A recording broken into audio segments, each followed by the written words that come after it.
Драги гости и приятели, не знам добър вечер ли да кажа или добър ден, обаче виждате, че е светло, така че ще кажем както и да е.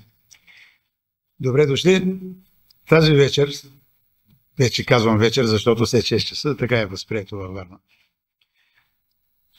Имаме едно прекрасно задължение и ангажимент към моя личен приятел и наш общ приятел, разбира се, Любо Кутин. Да водя, така да се каже, тази наша среща по повод представянето на неговата последна, изключително интересна, изключително важна и много, как да кажа, четима книга, която той ще представи на вашето внимание. Първо, изпитвам страхотно удоволствие, че точно за тази книга, като че ли, съм ангажиран и то не само така, как да кажа, приятелски, но и емоционално, тъй като избора на Любо към мен падна заради това, че аз лично познавам по-голямата част от героите на тази книга. И с няколко думи ще трябва да въведа така вашето внимание и неговото към вас, за да видим какво точно се случва в тази история като цяло. Трябва да кажа няколко встъпителни думи, но като един изявен арменец трябва да го започнах по арменско. Вижте, става дума за нещо много навременно, но и много закъсняло, което се случва.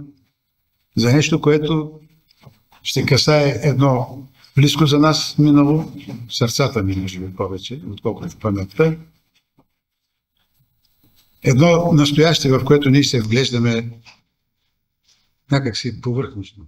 Предлагам то да бъде навътре, задълбочено, да погледнем не само около нас, но и в душите си, и в душите на приятелите си. Ето това ще направим с тази книга. И, което е още по-интересно, вижте, тази книга е посветена на изкуството и културата на този град. Доста книги са написани за Варна, за варненските артисти, писатели, художници. Но тази специално свидетелства за Варна или от Варна са една колекция от интервюта с най-известните ни артисти. Мога да го кажа във всякакъв смисъл го възприемете. Знаете ли защо? Тези хора, тяхната дейност, тяхната принадлежност към изкуството, аз се приличавам на следното нещо. Ако изкуството на нашия град го приличим на една тиара или короба, тези хора, които вие ще срещнете в тази книга, са като скъпоценните камъчета, които украсяват тази короба, нашия град. С времето, за някои от тях, които отдавна не са физически с нас, но духом да, върху тях се отлага патина на времето. Отлага се като че забвени прах. Тази книга излъсква до блясък тяхната отдаденост към нещо, което е лицето на нашия живот, може би в този град. Няма нещо друго, което да може да бъде толкова важно за едно общество от хора, освен материалната култура, която е задължителната част. Но онази другата, която тези хора, за които ние ще говорим, те я превърнаха в една доживотна присъда, която те издадоха сами над себе си и се осъдиха на изкуство. Родиха се почти, живяха и една част от тях се отидоха с тази присъда. Тя е без обжалване.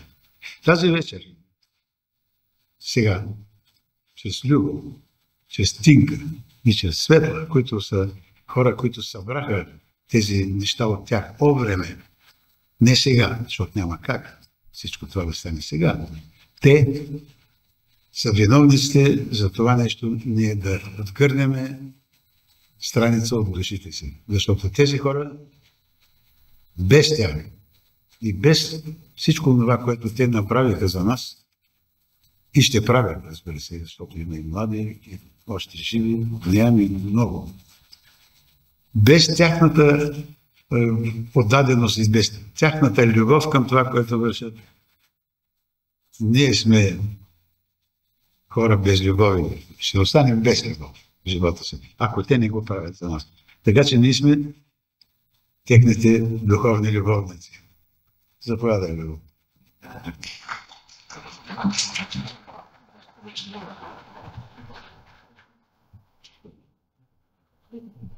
Аз предлагам да започнем с това, което казват участниците в книгата.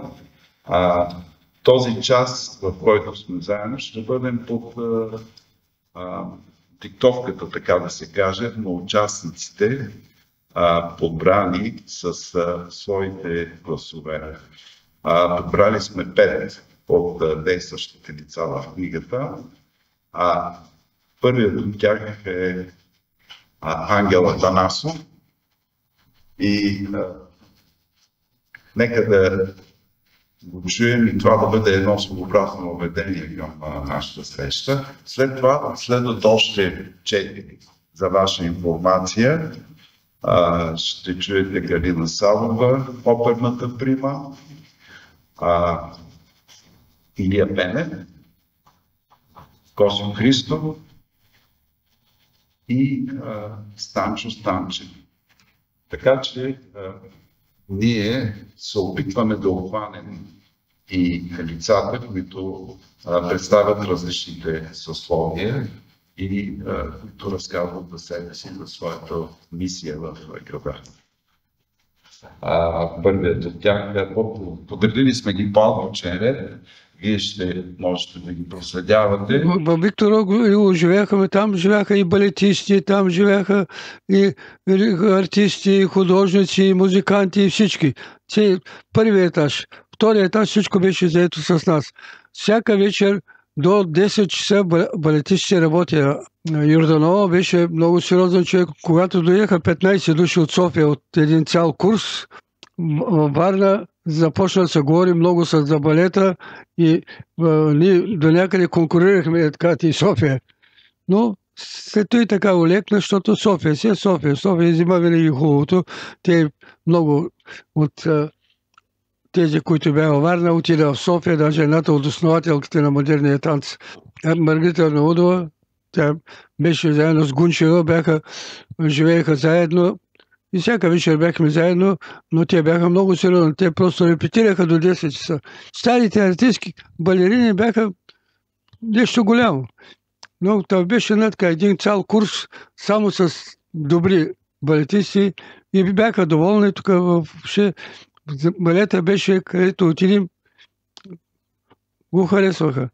И Палма Диморка, не сме ходили в Чехия, хубаво наприемаха. Имахме и хубави певци, хубави балетисти, хубав състав. Тогава хората работеха в операта с желание. По цяла нощ репетирахме, сутрин отивахме, ядяхме по една чорба и пак продължавахме. Това беше. Никой не говореше за пари. А сега първото нещо парата. Във Варна, след като в операта, въобще цялата култура във Варна започна чужденци големи да идват, като Елена Николай, като Петър Глосов и други. Когато дойде Елена Николай, беше чак до мусала опашката за билети. И от тогава съвета имаше едно съвещание, което те решиха, че Варна става вече културен център. Не може чужденци. Тогава операта имаха договор с Златни пясъци, където всеки чужденец, който летуваше тук, имаше един билет в операта да гледа опера във Варна. И тогава, след като дойде особено Людмила Живкова, решиха да направят една културна улица. Не можаха да направят, той се почина този от архитекта. Камен Горанов, да. Почна да го строят, иска да направят, сето и на писателите, направиха на писателите, иска да построят и на музикантите, обаче музикантите се отказаха, понеже тук имаше един план, който рейси не трябваше да минават по тая улица, а трябваше отдолу да минават. Отначало беше така. Тук идваха чужденци, тук идваха разни делегации, тук идваха ученици, които учителките ги возеха да видят как живеят художници, как работят. При писателите имаше редовно имаше четене. И въобще имаше един живот така по-културен. Долу бара, който то беше като клуб тогава, ама след това и стана вече така по-тако. И идваха, особено след пък биеналето като почна, идваха от цял свят и цял такова тук, дет казват, обядваха долу бара, събираха се тук всичко. Имаше един културен живот така голям, който сега го няма. Ние между интервютата сме предвидели около по 10 на минути да имаме време да разговаряме, да си спомняме неща за тези хора. Първо, да ви кажа, че аз държа да помоля Любо да изчете имената на всички тези хора, които са включени в книгата. Не са малко, но една минута мисля, че заслужаваме да отделим, за да чуем кои са. Без претенции да са всички, които заслужават, защото те са много. Освен това, тази идея не е била лелеяна по обществени причини, а заради това, което са направили Тинка, Любо и Светла по собствено желание, което е прекрасна история. Разбирате ли, че накрая те видяха Белден. Тези интервюта, защото така някои хора ще се запознаят, а други ще поплачат за тези прекрасни наши съграждани. Ще ги прочета по азбучен ред, така както са представени в нашата презентация. Алеша Кафечински, Ангелов, Атанасов, Борис Луганов, Вирчиния Попова, Влади Анастасов, Варбан Варбанов, Галина Салова, Георги Гойчев, Грацела Бъчварова, Данаил Мишев, Дария Василянска, Кафинка Данилова, Диана Аврамова, Димитър Трайчев, Драган Мицов, Евгений Бакалов, Емил Димитров, Емил Иван Димитров, Желчо Мандаджи, Иван Иванов, Иван Маринов, Иван Радославов, Иванка Христова, Илия Бене, Ирка Малчева, Йоско Йосипов, Калина Богоева, Кина Петрова, Косио Христов, Красимира Антонова, Лиляна Анастасова, Любомир Владков, Любомир Путин, Марин Чонев, Мария Зафиркова, Милко Бошков, Михаил Зидаров, Михаил Мотавров, Николай Йорданов, Преслав Петров, Росмари Стателова, Сия Папазова, Станчо Станчев, Тинка Бозова, Тинка Сколофанова, Тодор Игнатов, Цветан Цветков и Явор Гърдев. Тоест, ние сме и интервюиращи, и автори с Тинка Бозова. Има два от случаите, в които Емил Димитров, Емил Иван Димитров говори за метрополитен и Любомир Владков говори за Венета Славчева, неговата съпруга. И сега, тъй като ние сме построили нашата презентация в реда на участниците, ще чуете Галина Салова, която разказва за своята голяма световна кариера и която, за съжаление, е много малко позната в страната, тъй като тя почти не е бяла в България, с изключение на първите години от нейната голяма артистична кариера. Предполагам, че е било нещо в родовете. От майчина и бащина страна. От родът на майка ни, нейният баща е имал нещо като прякор. Лъките са ги наричали. Целият род са ги наричали лъките. Да, дядо е бил от Тулча, нали? Да, от Тулча. Не сме влезли в следите на този род, за съжаление, защото по едно време това е било Румъния, след това България, а от страна на татко имахме Лиляна Настасова, примадоната на дълги години, примадона на Варненската опера, която беше негова братовчетка. Затова предполагам, че нещо генно е имало.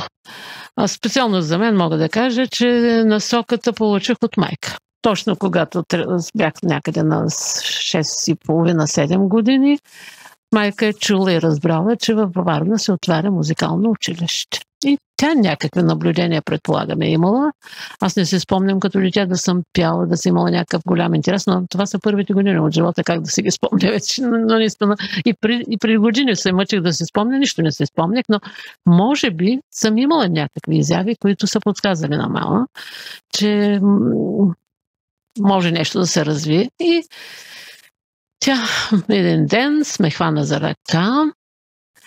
От другата страна беше по-голямата ми сестра за кораж и ни заведе в музикалното да се явим на изпит. И голямата ми сестра, която не е имала нито някакви данни, нито желания, тя просто се яви за кораж, за да накарат и мен да се явя на изпит. Кои оперни спектакли си спомняте от това време, които са ви впечатлили така по-детски? Те са много. Главно всичко, което пееше как Лиляна, естествено. Всички спинтово-драматични опери, за спинтово-драматичен глас, Трубадур, Балс маски. Разбира се, вече по-късно, когато дойдоха на сцената Тодор Костов, Бохачък, с тях много спектакли вече впечатляващи имаше. Най-голям спомен имам от Иван Маринов. С него подготвихме Тоска. Той беше за мен безкрайно странен, но интересен човек. На настроение се беше, с хумор, с заедливостта, но беше един честен музикант и специално за Тоска ми страшно много помогна, както и Атанас Атанасов. За съжаление, двамата покойници, само спомена остана за тях. Режисьори, аз работих в академията още с Кърджиев. Той подготви етюдите, първите стъпки, той ми обясни просто всичко най-основно за поведението на сцената. След това имахме Петър Щърбанов, господин Мишо Хаджибиншев, да, с Бушнаков много страшно много сме работили. За мен лично остава незабравим Покровски. Той гостува в Софийската опера по това време. Не. Ние правихме Китиш с него. И така се случи, че аз направих дебюта си в Метрополитен не с Джоконда, както беше планирано, а с Аида. И то цяла Америка чу. Така. И този спектакъл явно са чули импресариите на Павароти и дойдоха да ми предложат да работя за мен, с тях да работя. И ми казаха, че какви условия имат те, трябва мигновено да им платят $10,000. И аз, по-балкански възпитана, по-български, веднага се очудих и възмутих. Защо трябва аз да плащам? Аз не съм получила от тях никакъв договор още, не съм спечела нищо, а те искат предварително аз на тях да платя. Просто бях невеж, че така се правило, че той ми обясни също, че той има голямо бюро, има служители и на него му трябват пари. После, след много години, разбрах, че те точно така процедирали и Павароти точно така е започнал голямата си кариера. Но Павароти беше италянец и умен, аз просто не съм разбрал, аз се възмутих. И нашето възпитание беше такова. Казвам, как може без те да ми предложат нещо, да ми дадат работа, те да искат аз да им плащам. Някакси недостойно ми се струваше. Интервютата, понеже не са правени специално, да кажем, как да го обясня? Няма идея за книга, няма идея за представяне, кой знае някакви посоки да има, някакви релси, в които да върват. Искам да попитаме сега нашата прекрасна Тинка Бозова, откъде изтукна тази идея на нея да го прави толкова години по-рано, когато никой почти не се занимаваше с работа, освен казионни журналистически няколко думи, когато нещо се случи. На сервисата присъстваха идея, кои са идея, такива. Моля те се, Тинки, кажи какво те бъзна да го направиш това нещо и сега да се кефиш на тази цялата история, която получава лице. Сега в моменти, като ми задаваш въпроса, знаеш какво ми хрумва? Кажи. Преди 30 години, ако не ще повече, в музея получихме един ето такъв касетофон. То магнитофон, не касетофон. То не беше радост, то не беше щастие. И сега този касетофон, аз какво да го правя? Не трябва да го оползотворя. Това беше една огромна, голяма придобивка. И чак толкова не знам дали съм мислила, че изведнъж така ми дойде като идея. Ами ние имаме толкова възложили тук във Варна, хубави личности, изявени. Ами защо да тръгна аз къщите? И тръгнах до къщите. С автобуса, чагър с големия касетофон, катеря се аз по стълбите, отварихме, аз им заемам на хората цялата маса с този касетофон. И така започна. Така беше.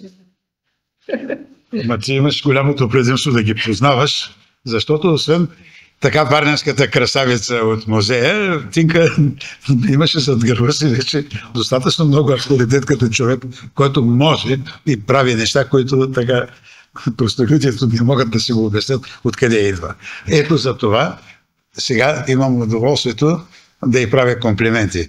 Но тези комплименти не са кухи платна гимеджийски. Това е труд, години отдадени на една кауза.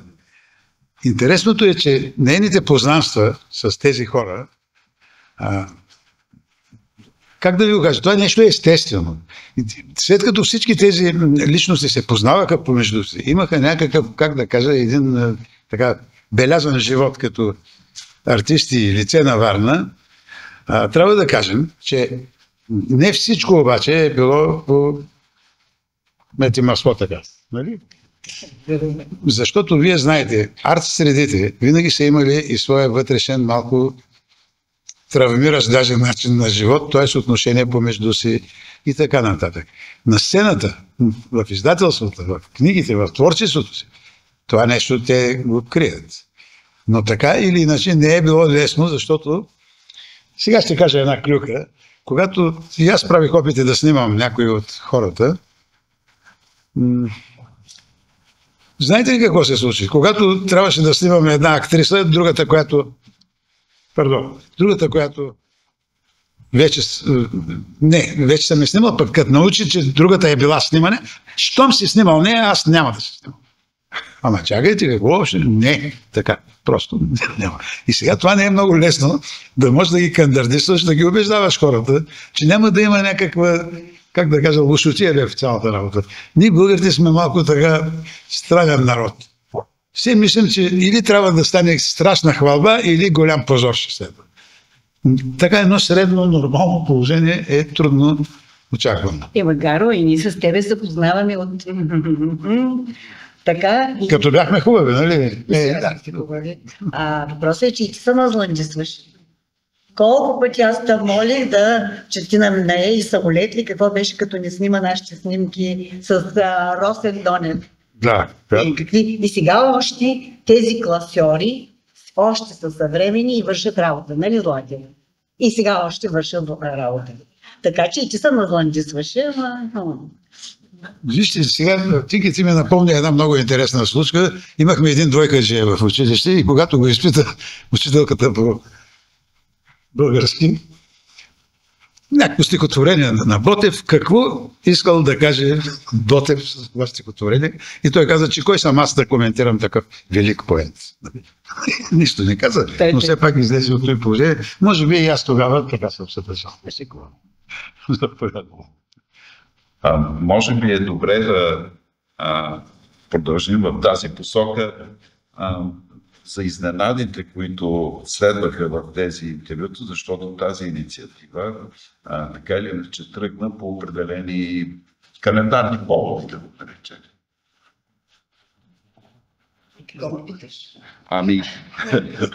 Точно във връзка с годишнината на операта годишната на операта Тякара, защото преобладават театралите и музикантите. Защо са календарни поводи културни или някакви познанства или други обстоятелства наделяха в този избор? Да, той го каза. С много от тях се познаваме, те са идвали в музея, разговаряли сме, така, но мисълта ми е, че аз избрах така по-представителни тип. Тези хора, които са по-разчупени, раздвижени, примерно като Пенев. Как беше Илия Пенев. Но той беше една колоритна личност. Ще го чуем след малко. Да, или пък отивам първия ми дом, който посетих, беше на режисьора Иван Иванов и на жена Лиляна Анастасова. Тези хора, които аз съм смятала, че не можеш да ги пипнеш, не можеш да ги докоснеш, те бяха толкова естествени, така си говориха и накрая, аз понеже съм малко такава чувъркаща, и накрая измолих и тя понеже каза, че първата рокля, т.е. първия костюм, с който тя се е явяла на сцената, си го е шила сама. Мен това страшно много ме впечатли и се примолих толкова много и тя го подари жената в музея. Така че от този сорт спомени има много. Всички са много впечатляващи, макар че вече някои избледняват, защото това е от преди 30 години, разбира се, правено. Но всичките бяха човеци. Това, което ме впечатли. Искам още две думи само да кажа. Знаете ли, този така, да кажем, макар в духовната сфера да го принасяме, епидермален контакт с артистите, което предлага тази книга с тези чисти, откровени интервюта. За какво ни трябва на нас, обикновените хора? Защо, знаете ли? Ами то е нещо като ашладисване, бе, хора. Когато се докоснеш до един такъв, как да кажа, идол за тебе, защото си го виждал само на сцената и така. И като видиш, че той е един обикновен човек, един усмихнат, един благ, един човек с неговите даже така чисто битови или житейски недостатъци малко и така нататък. Ти като че ли, като вид човек, получаваш кораж, че и ти може би аджеба нещо може да направиш в този живот. И този контакт именно е, как да кажа, нуждата на, най-общо казано, феновете на едно нещо, да се докоснат до своя идол. Не е чест. Това, което направи сега Любо и Тинка и Светла, имаме този шанс, макар и дистанционно, макар и словесно, но все пак, когато останеш сам с лампата, леглото си и книгата в ръце, ти ще говориш с този човек. По-точно ще го слушаш. Напълно е достатъчно. Напълно. Аз бих желал да прехвърля към Светла Вълкова. Преди близо 15 години, когато започнах да правя поредицата Панорама следи, тя обучаваше предаванията. Ние заедно направихме този клип и всъщност за това интервюто, което тя направи по повод книгата, влезе в самото издание, нещо, което мисля в известен степен затваря кръга и някаква покана, така да се каже, покана за танц, образно казано, за продължение на тази инициатива. Аз приемам твоята покана за танц. Мисля, че втория том на книгата ще е с моите интервюта вече. Съгласен? Да. Добре. Общо взето съм свидетел наистина на целият процес, защото тези интервюта проминаха през Радио Варна. И то мисля, че 2 пъти в различни рубрики, но така или иначе аз ги пускала, слушала, монтирала и така нататък и са ми близки. Днес, като разглеждах книгата, цяла сметка, че с 20 от тези личности аз лично съм имала контакт покрай журналистическата си работа и смятам, че наистина е много ценно това, което е направено Любо, защото духа на тези хора, мисля, че вече изчезва. И радиото е нещо много хубаво, музика учнята, както знаем. Клишено написаното все пак остава или поне се надяваме да е така. И може на някой да му трябва някаква частица от този дух, който да го подбира. Така че благодаря за това, което си направил. Всякакъв начин бих помогнала за продължение. Добре, Любов, ето ти да продължим. Сега предлагам да чуем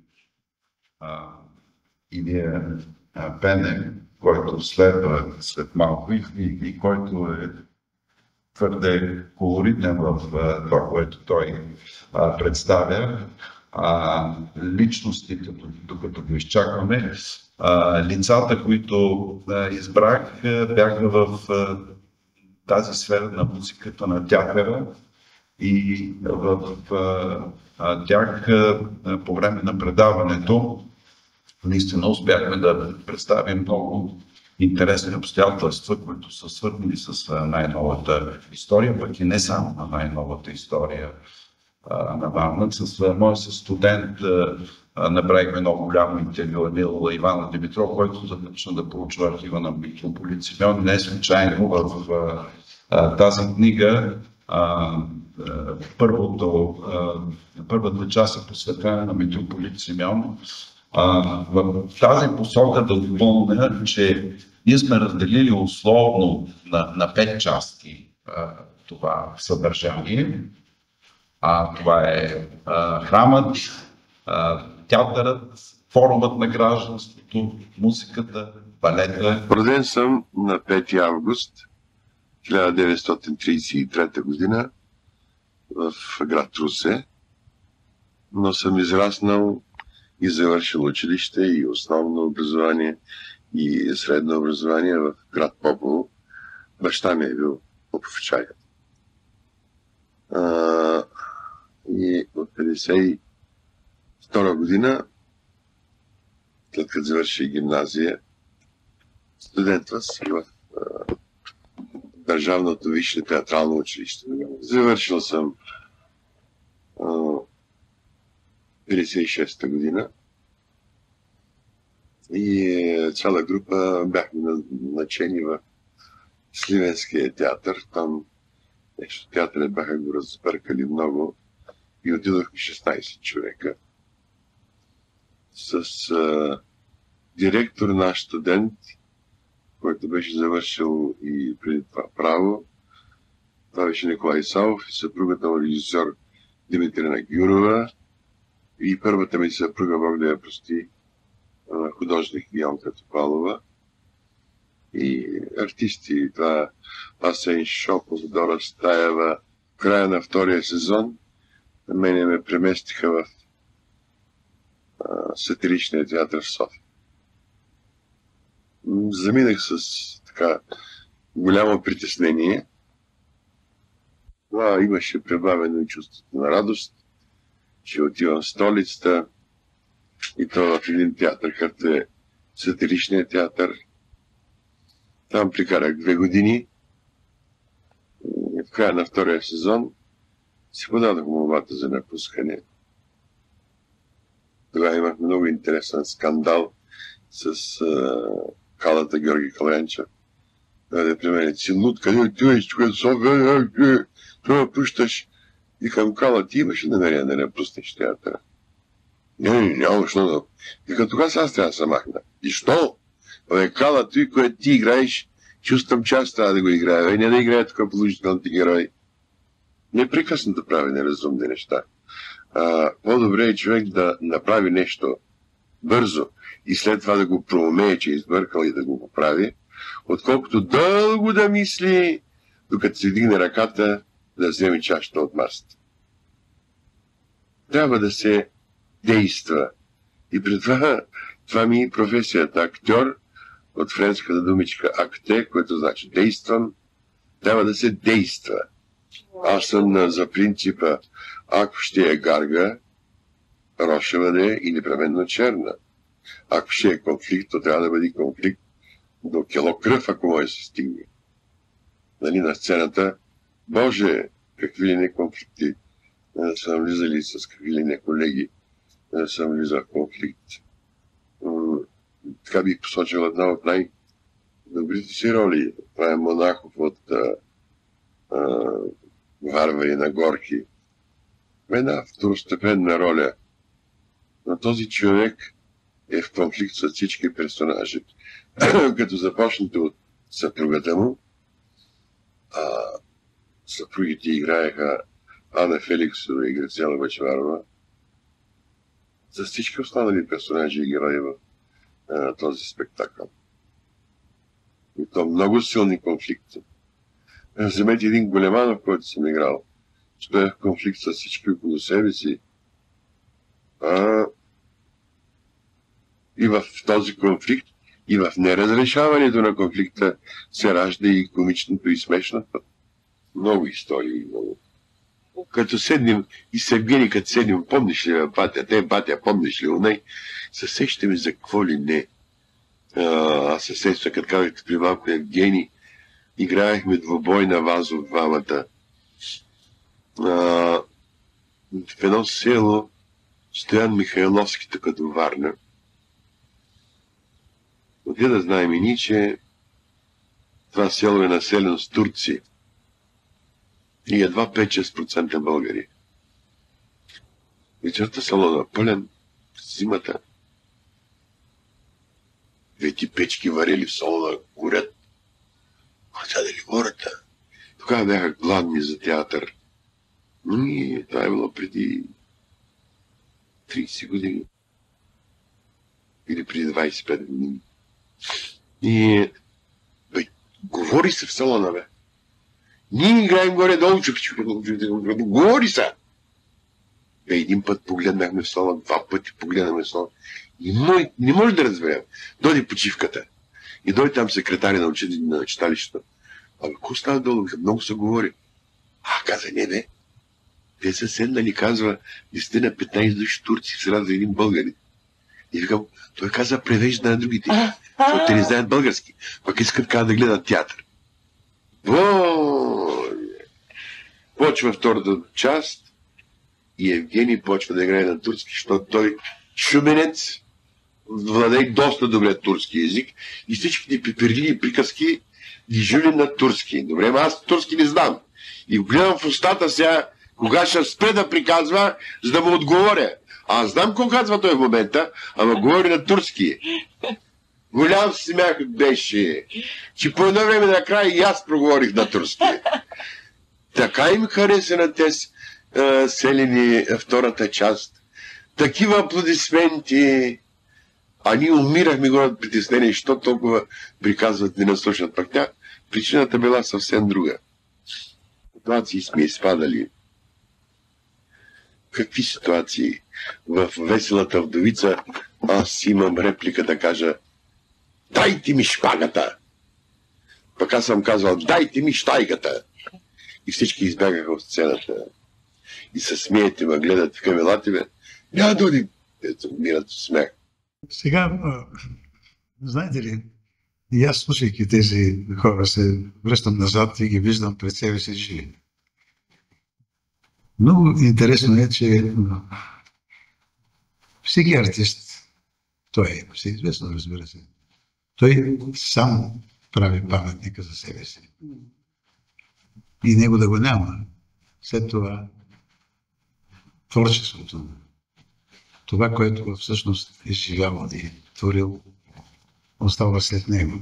И вижте, един път по друг повод беше, мисля, че трябваше и аз да давам обяснение, защо всъщност и аз се занимавам с такива неща уж. Ето, вижте, най-отпред върви живия човек. След него смъртта. След това спомена и накрая забравата. Артистът има този абсолютен ангажимент, желание и способност да избяга от първото си място, да мине най-отзад и да удари един шут в задника на забравата. Ей, това правят артистите. Защото това, което остава след тях, продължава да бъде едно нещо, което ще вълнува хората, защото не става дума за мисли, преживявания или истории еднодневки. Те са вечни. Знаете ли, някои от нещата, които са написани векове назад, до ден днешен не търпят промяна, даже препинателните знаци. Такива мисли са изказани и от Шекспир, и от Томас Мор, и от Нютон, и от когото се изказва. Ние не е нужно да ги споменаваме, но бихме могли да се опрем на техния абсолютно прозорлив начин на живеене, за да се пренесат сами в бъдещето. Артистът е моралната струна на едно общество. Без този звук, без тази песен, която излиза понякога тъжна, понякога трагична, живота е направо едно нищо, да ви кажа. Вие всички го знаете, но като си го повтаряме, вземаме, че се задълбочаваме. Защо е така? Знаете ли, нека да кажа и още една мисъл на Джеймс Хардли Чейс. Какво е изкуство? За това какво е изкуство са написани тонове книги, обяснения, определени, няма значение. Но това много ме допада. Всичко онова, което носи в себе си оцянка на спасение, се нарича изкуство. Вижте за какво става дума. СОС.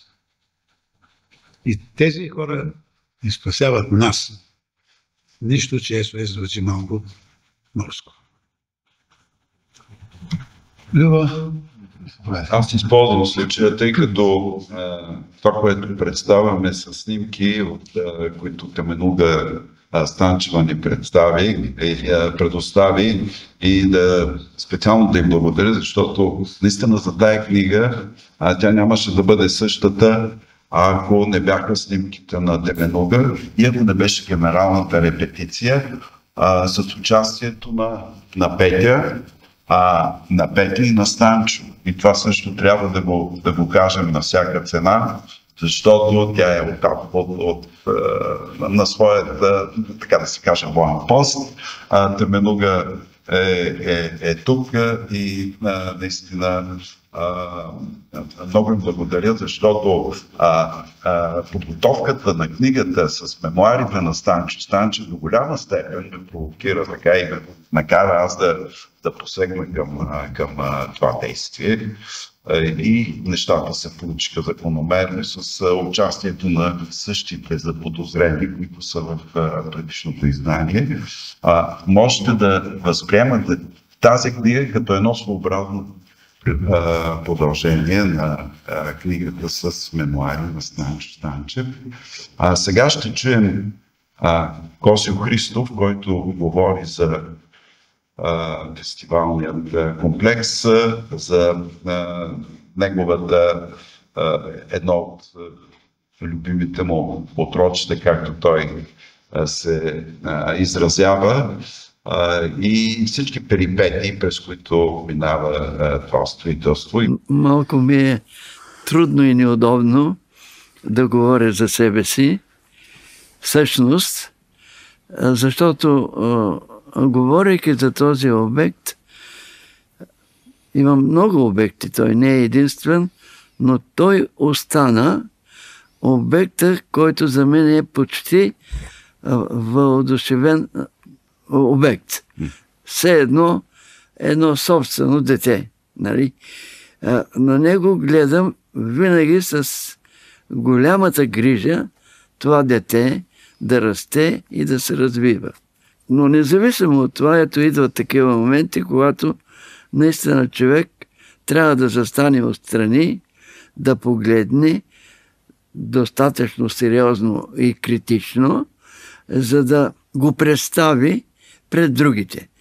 Не са нужни суперлативи, на мен особено не са ми нужни. Аз много добре знам какво съм направил и защо съм го направил. Сега от всякъде има информация. И когато започна нещо да правя, каквото и да е било то, аз го правя докато съм жив по този начин. И тук беше историята същата. Аз не се осланях на мнението на този или на оня, аз търсех подобна сграда и то некъде да е, и съм ровил и земята дори, за да отида. И когато се направи Парижкия международен център за фестивали, аз бях първият човек, който отиде там. И го видя, разбра, и вече той ми беше примера какво правя тук.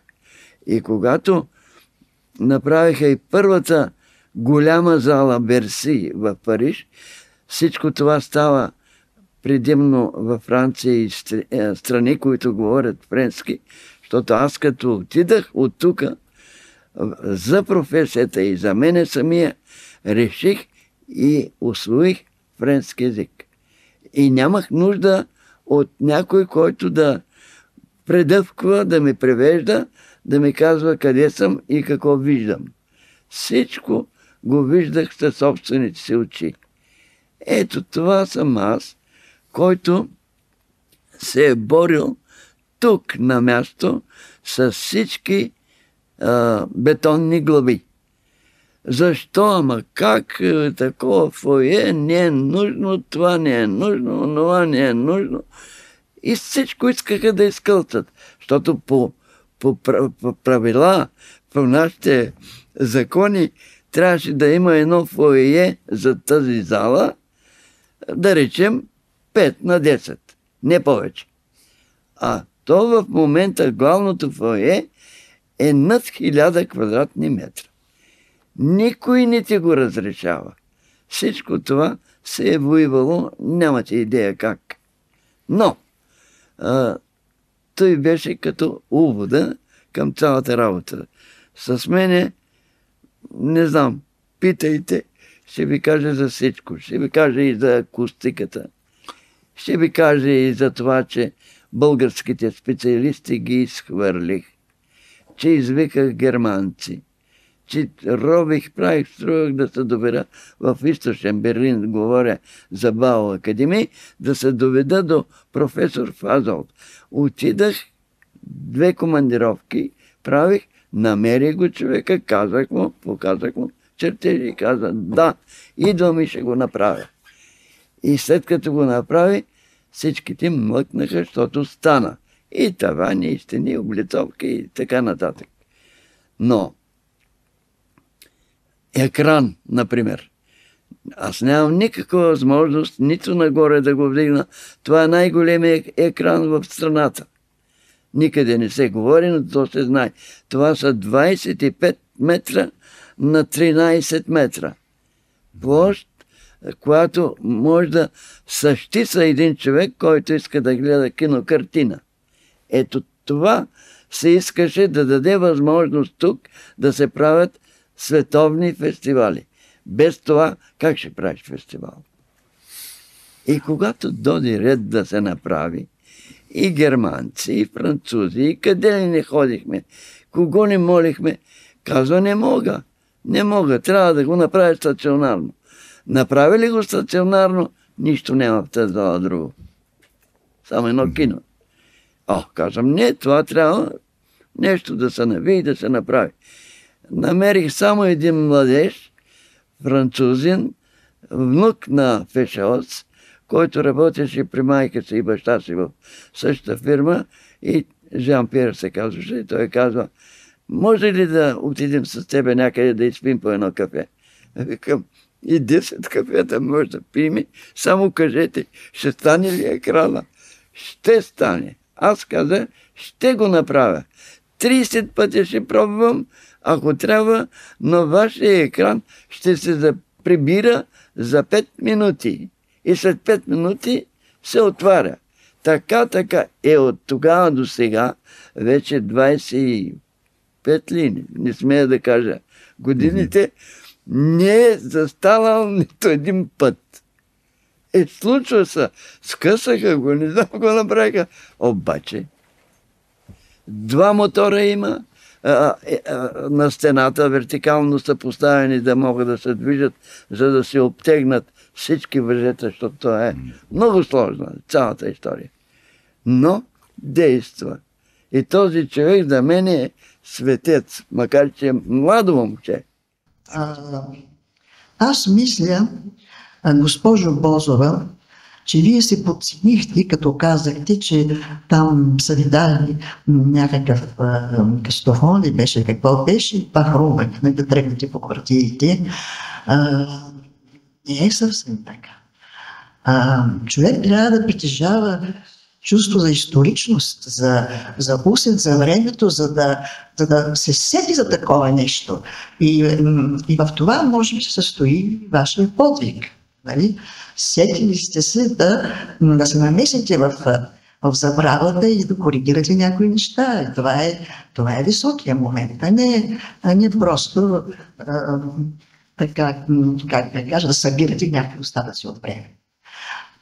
И ми се струва ми се още, че не стоят така мелодраматично нещата в представянето на вашата книга за живота на актьори, артисти, творци, някои от които ги няма, един отишъл си живот, нали, тази некротема, за която така засегнахте в случая. Струва ми се, че сега аз ще ви го кажа, може да не съм права, но аз имам едно усещане за книгата ви, че тя е на по-висок страт, на по-високо ниво, на по-високо стъпало в такъв смисъл, че авантюрно се опита да спре времето.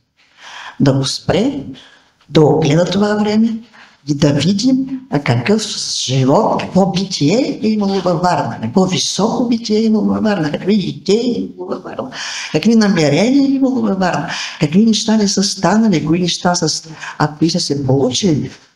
И това ме изумява, когато прочетох другите неща. Аз не се лаская от това, че съм част от подборката, колкото ме впечатлява страшно телото.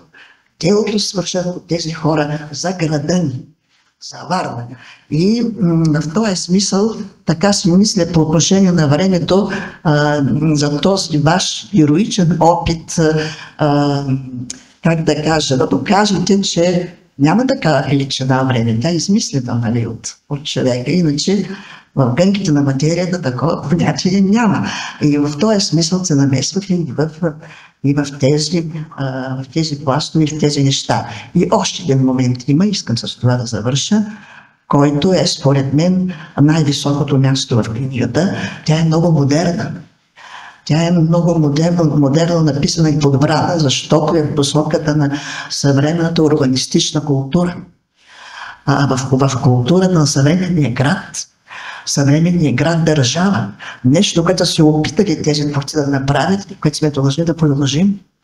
И в този смисъл искам така, като проследявам пътя самобитие на тези хора, много ми се иска тук да кажа тези неща, че това трябва да продължи. Непременно трябва да се възстанови балетния конкурс, за който борец е Любо. Непременно. Това е огромен грях, огромна грешка. Тези съвременници наши да не видят отново полета в други хора, в други превъщения, на Владимир Василев, Лой Пару, Поева Докимова, какъв свят имаше тук, какви чудеса имаше тук в нашия град. Че по улиците на Варна можем да видим Григорович, можем да видим Висоцки. В този смисъл ми се струва, че тази книга не просто нужна, това е банално казано, а просто е безумно потребна.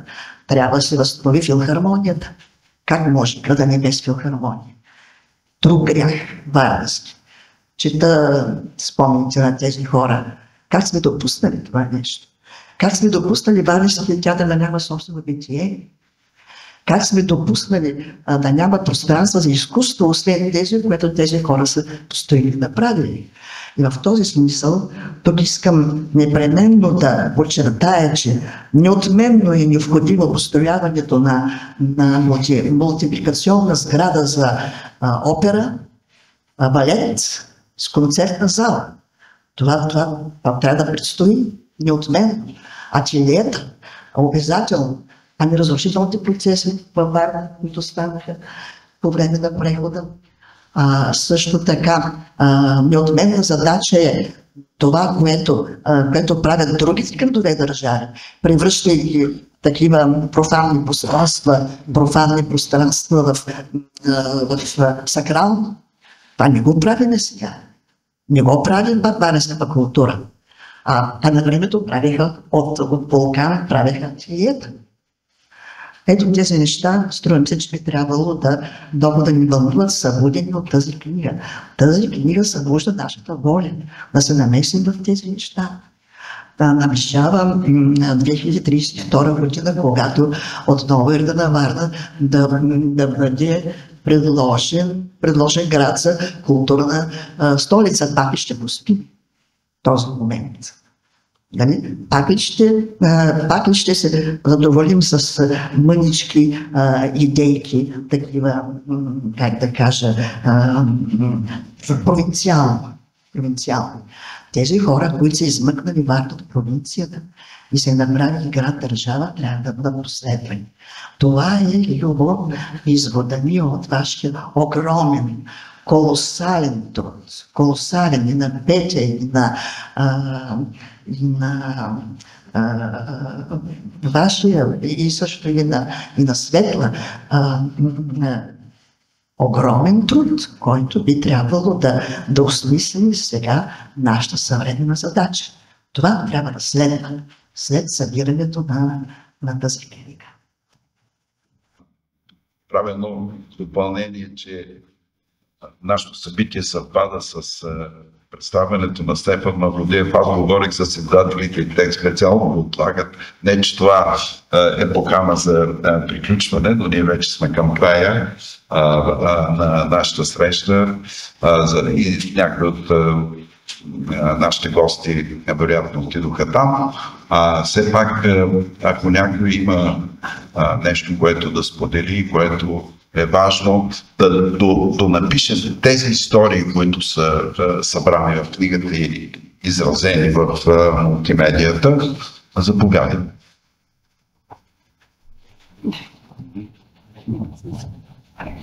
Аз много ви благодаря за това, което казахте. Абсолютно споделям вашето мнение и съвсем съзнателно исках само с няколко думи да кажа малко по-разчупено да бъде, за да не отежнявам публиката с многословие, но ви, моите мисли ги изразихте абсолютно прекрасно. Благодаря ви.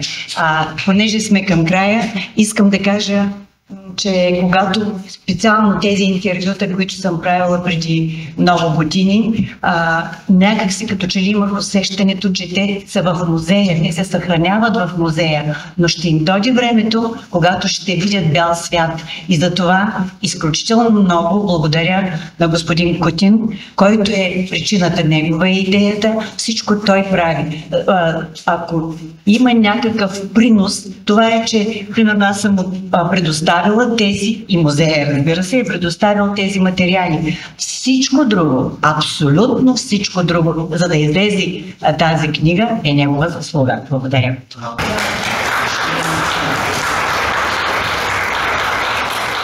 Така или иначе, това е едно общо колективно дело и като един логичен завършек и обобщение сме подбрали за финал на нашата среща. Битието ми, за разлика от битието на Даря, не е такова драматично. Аз просто съм един щастлив човек. Тръгнал съм от начало, всичко ми е вървяло, нали? И не съм имал такива проблеми, с каквито се изблъсквала Даря в преследването си, пък и след това и така. Разбира се, след като завърших ВИТИС, т.е. театралното училище 59-та година, не 55-та година, да. Тогава имахме щастието да завършим при един великолепен режисьор Боян Дановски, излизахме с мисия да отидем из цялата страна и онова, което сме научили, да можем да го реализираме с това, което заваря в театрите. Защо казвам, че съм щастлив? Защото където и да съм бил, преди това са минали няколко режисьори от Театралния институт. В Шумен, когато отивам, там 2 години е бил Вили Цанков. След това отивам в Русе, там Леон Даниел е бил.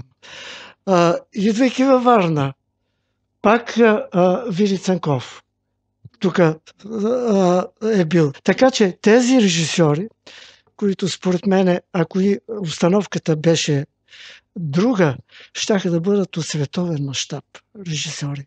Когато дойдохме, залата беше чудесна, според мен. Всичко беше много добре. Техника имаше. Може би се желало да има и коли, както казваме, страничните, които да влизат и да излизат и други неща. Нали? Но поне за онзи период това беше за Варненския театър, но много, да кажем, за един помощник режисьор, Методий Иванов. Това беше известен в театралните среди. Човек, който води представлението, който, да кажем, отговаря за цялото представление. Ако се случи не дошъл актьор на време, или закъснял или отказва чига да падне, или кръга не се завъртва. Това беше човека, в който всички режисьори искаха да работят с него. Защото този човек нямаше ситуация, в която да не намери решение и да избегне всякакви катаклизъм, да се казва, на представлението, преобръщане на представлението. Цар беше на това нещо. Имахме един театър майстор, Иван Шишманов се казва. И той беше много така интелигентно. Той беше момче тогава. Тук още има едно момче, понеже аз много държа на тях. Пламен Воденичаров. Той е звуков режисьор. Аз го наричам режисьор по звука.